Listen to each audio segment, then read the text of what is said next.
Hello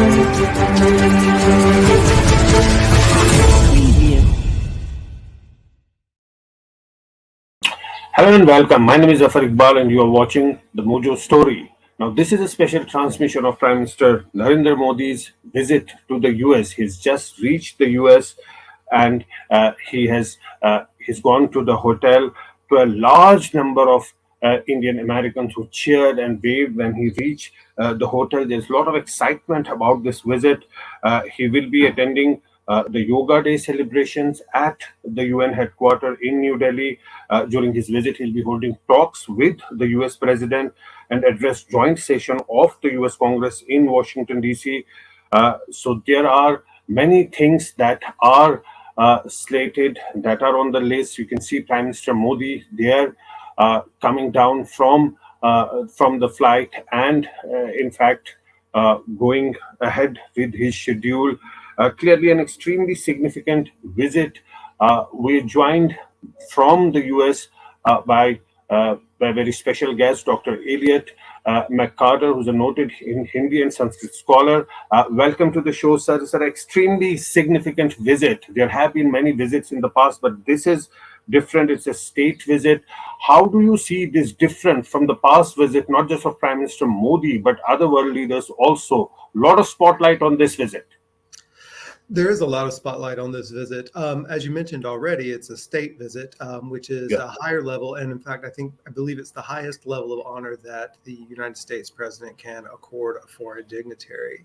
And I think that demonstrates to us the seriousness with which the United States government takes its relationship with India.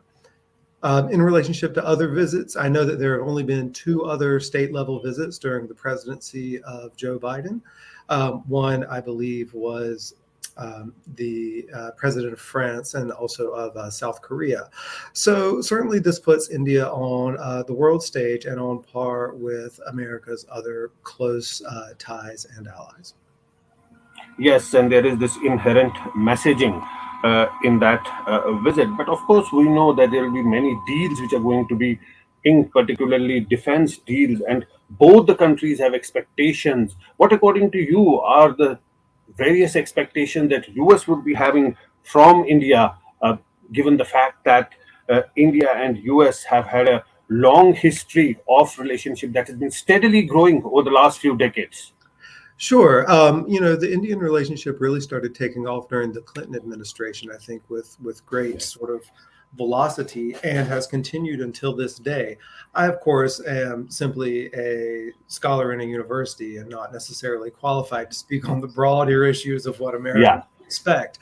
But what I do think is that it is always a good thing to deepen and strengthen ties. From my position as a language professor, I think that it's important for us to engage in a greater level of communication in a way that is both respectful to both nations and helps benefit both nations. So I understand that there are policy issues at stake and there are deals at stake. I know that there's going to be a lot of talk about technology. I know there's going to be a lot of talk about industry. There's probably some infrastructure talk that goes along with that. And of course, all of the other things that are incumbent there. I think an important part of the conversation, though, is also going to be education and educational exchange. My understanding is that I do know that the second largest population of foreign students in American universities do come from India.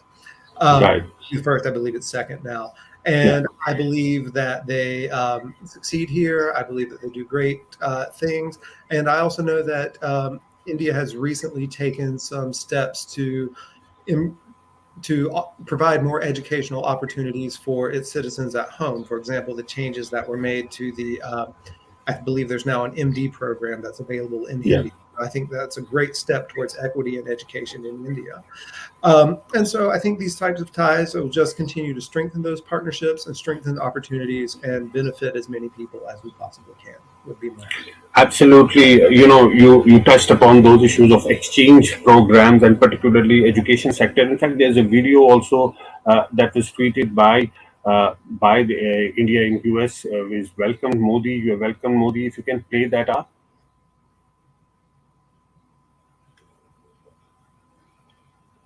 दुनिया के सबसे बड़े प्रजातंत्र भारत के प्रधानमंत्री श्री नरेंद्र मोदी का America में आना एक महत्वपूर्ण घटना है। हम उनका हार्दिक स्वागत करते हैं। मैं गर्व से कहता हूं कि ये देश मेरा घर है और भारतीय मूल के लाखों लोगों का भी। पिछले कई वर्षों में भारतीय मूल के लोगों ने अमेरिका राष्ट्र का योगदान दिया। वो लोग काफी तरक्की करके इस देश का महत्वपूर्ण हिस्सा बन गए हैं। प्रधानमंत्री श्री मोदी जी के स्वागत के लिए अमेरिका में जिस तरह की तैयारी की जा रही है, वो विश्व में भारत के बढ़ते हुए प्रभाव का प्रमाण है। श्री नरेंद्र मोदी जी का हिंदी के प्रति प्रेम सबको मालूम है। मैं यहाँ अमेरिका में हिंदी शिक्षक के रूप में ये आशा करता हूँ कि उनके सहयोग से अमेरिका में हिंदी शिक्षण की संभावनाएं बढ़ेंगी और भाषा के माध्यम से आपस में सांस्कृतिक संबंध भी नया मोड़ लेंगे। दोनों देशों में आपसी सहयोग हमें एक दूसरे को समझने का बेहतर अवसर, अधिक स्वतंत्रता और नई प्रेरणाएं देगा। Absolutely. Absolutely, those words, very significantly, you pointed at the contribution of Indians in America, particularly in the last couple of decades. There's been huge and significant contribution of Indians who are living in America. Absolutely. The fastest growing language in the United States at this point is Telugu. The Indian population has been growing here, especially over the past decades, and have made tremendous contributions, as have so many other communities within the United States. As you know, India, like America, we're both democracies, and the strength of a democracy, one of its strengths is its diversity. The more voices we can have contributing from more angles and perspectives of backgrounds, the stronger we become as a people. And so I'm very, very actually really glad that I have so many friends and colleagues here who are of Indian origin and of Indian descent, who have become a part of my own home and my own country. Yes, and significantly that you said that both are democracies, and that is what makes them natural allies. There's diversity and there's democracy, continuous democracy in India, in America, and that is another reason that there is a natural bonding between the people of the two countries as well. People, you can see in those visuals, Prime Minister Modi meeting with the people, and it looks so very natural. People are taking their selfies, and it's happened in the past also whenever Prime Minister goes, and there are these non-resident Indians who welcome their leader. But clearly, democracy is one significant factor that binds the two countries.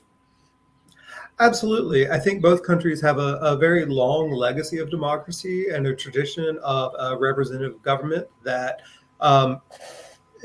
that seeks to bring the voices of all people into the decision-making realm, or that at least aspires to.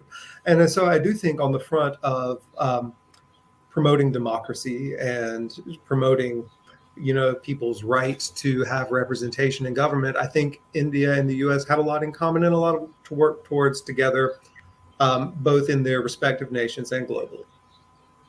Yes, obviously, and from a people-to-people point of view, it's a great moment. There's a lot of excitement. In fact, I was watching some report that people from India, Indians in America, have been traveling long distances to just catch a glimpse of Prime Minister Modi there. And that's the example of the excitement that people have there, and about that White House dinner that everybody wants to have a seat there. And that is another example that how much excited the Indians are there. But coming to other issues, there is this issue of China when we talk of two democracies, India and the US. Of course, there's one issue that China has been creating problems for India at the borders, and also US has issues with China. So do you think some convergence there as well when it comes to the question of China?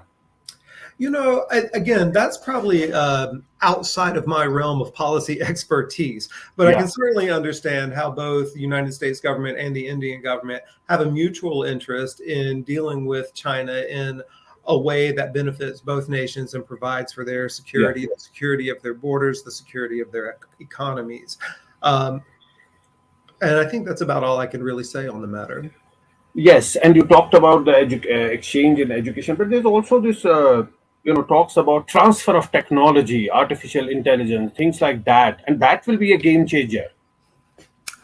Absolutely, and I think that this is one of the key points that is going to come up in this meeting. Is not only just the transfer of technology in terms of the exchange of knowledge, but also the exchange and the creation of infrastructure to increase production of technology within India and to enhance India's trade power in that particular industry. Yeah, and trade, of course, we will see many such sort of agreements taking shape and being signed. A lot of preparation would have gone behind the doors for all these days, both in the US and India, before Prime Minister Modi embarked on this visit. Certainly. Again, this is a state level visit, which I believe Yeah, requires at minimum 6 months worth of preparation to yeah. receive a dignitary at this level, to receive the Prime Minister of India, to receive Modi ji. So certainly all of this has come, not to mention just the decorations, the general fanfare. The support of the Indian community in America, too, has also been truly huge in making sure that Modi feels welcome. Absolutely. And yeah, yeah, please speak once, sir. No, I think, if I were to say anything, that there are still pockets of America which are unfortunately less aware of global politics and less aware of just sort of the situation beyond our own borders. And so I really am grateful for occasions such as this and have hopes that these types of things will bring a greater awareness to Americans about India, about all of the progress that's there, all of the potential that's there, all of the people that are there who help make up this great world of ours.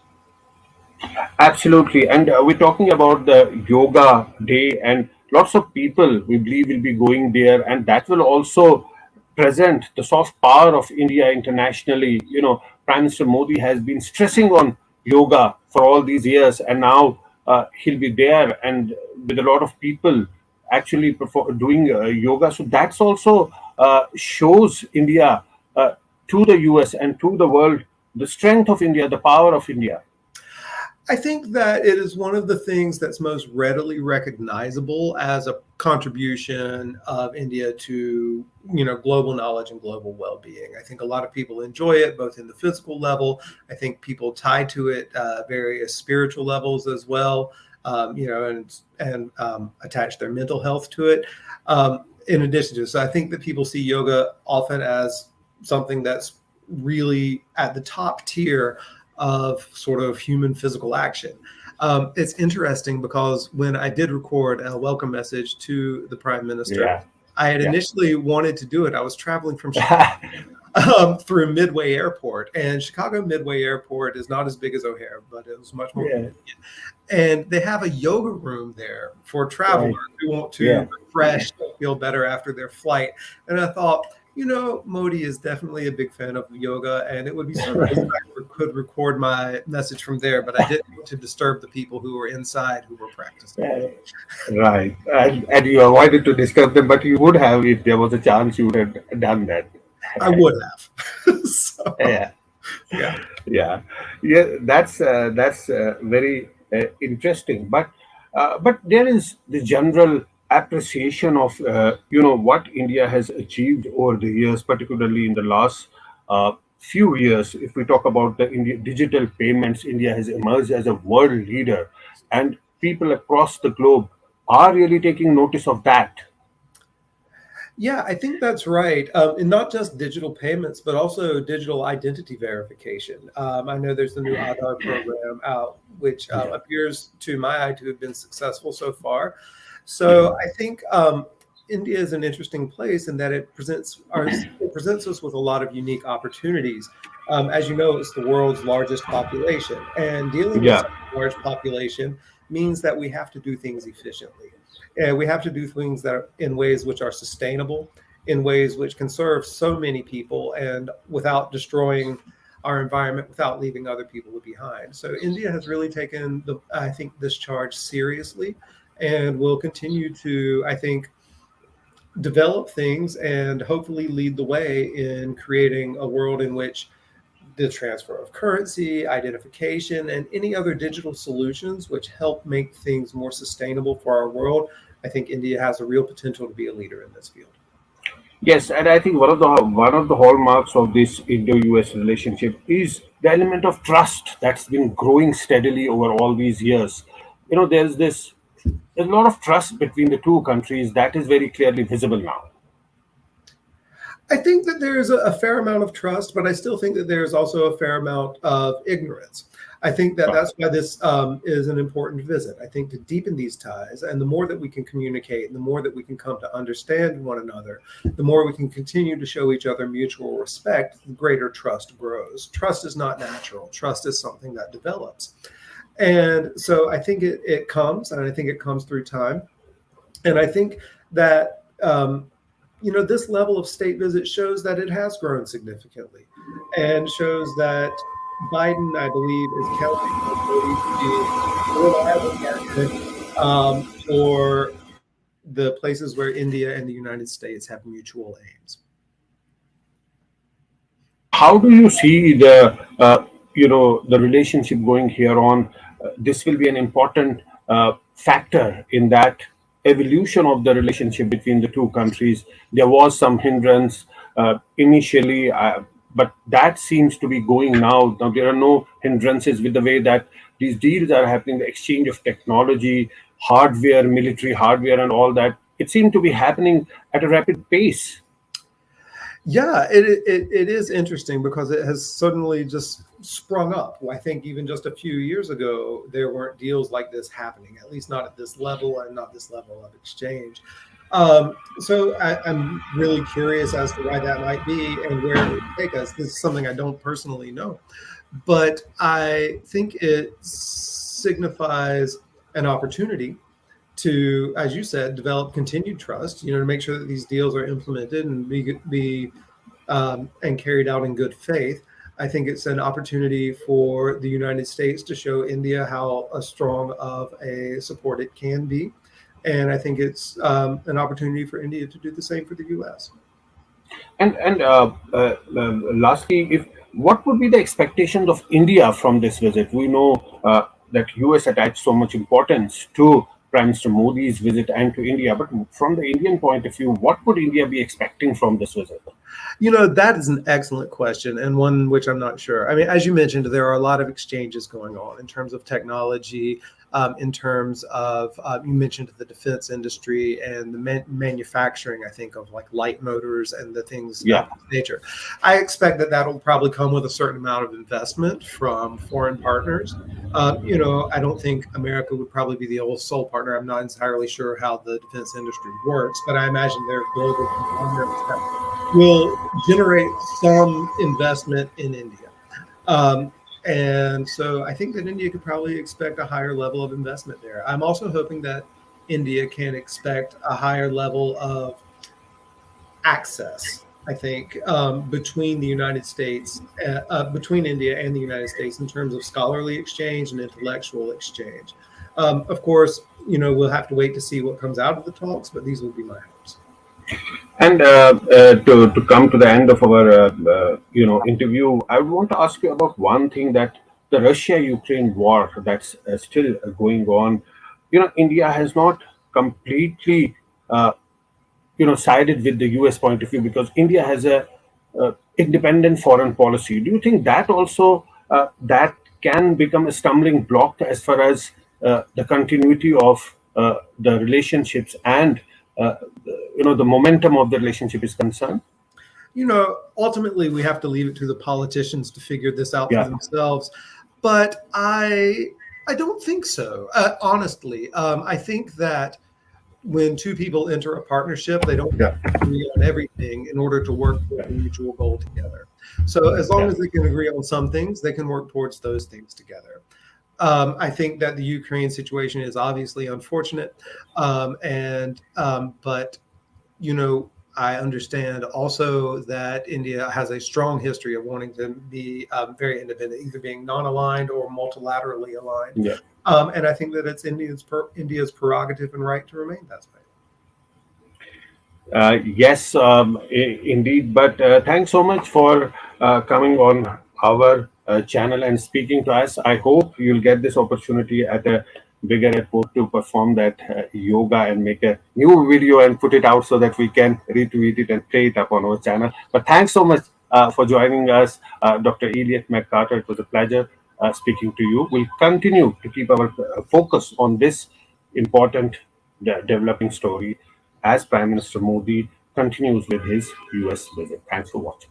Thank you for We having me. started Mojo right here in this basement. Just 4 people, 4. And now we're about to hit our first 1 million subscribers.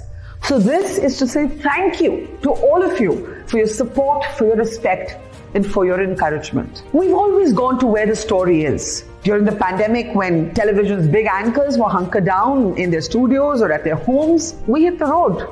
We traveled from Delhi to Kerala, covering 30,000 kilometers in a small car, reporting from inside ICUs and inside slum tenements. Whether it's flash floods or war zones, we've always put our boots on the ground. In fact, we're just back from Punjab, tailing the Khalistani fugitive Amritpal Singh. And through all of this, we have always put you, the people, first. In an age of partisan polarized media where most journalists are either chamcha ya morcha, we believe the story is sacred and the truth of the story is what matters. And now as we get ready for the next step, we need your help. Become a Mojo member and get first access to all our big interviews. Get a chance to ask our newsmakers questions.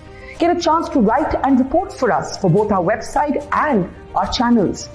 And also, interact with me and my colleagues directly through AMA sessions. Literally, ask me anything. Click on the join now right next to the subscribe button, and yes, also subscribe if you haven't yet, and become a Mojo member for just 159 rupees a month. Hope to see lots of you in our community. It's great to see you here. Thank you for watching our work. If you haven't subscribed yet, don't forget to click the bell icon and subscribe to Mojo Story and support independent, robust journalism.